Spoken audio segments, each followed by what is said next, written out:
हंसना मना है, खामद का तजस्सुस।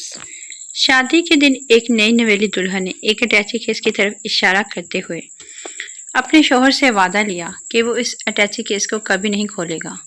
शौहर ने वादा कर लिया। शादी के 50वें साल बीवी जब बिस्तरे मरग पर पड़ गई तो खामद ने उस अटैची केस से याद दिलाया। बीवी बोली, अब यह वक्त है उस अटैची केस के राज को अफशा करने का। आप उस अटैची केस को खोल लें। खामद ने अटैची केस को खोला तो उसमें 2 गुड़ियां और 1 लाख रुपए निकले।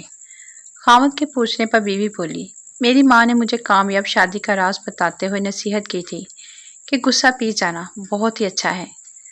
उसकी माँ ने मुझे तरीका बताया था कि जब भी मैं अपने खामद की किसी गलत बात पर गुस्सा आए तो तुम खामद पर गुस्सा निकालने के बजाय एक गुड़िया सी लिया करना। तो मुझे जब भी आपकी किसी बात पर गुस्सा आया मैंने गुड़िया सी ली।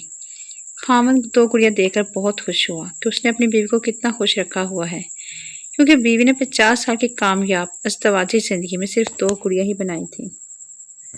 खामद ने तजस्सुस से अटैची में मौजूद 1 लाख रुपए के बारे में पूछा तो बीवी बोली, ये 1 लाख रुपए मैंने गुड़िया बेच कर इकट्ठे किए हैं।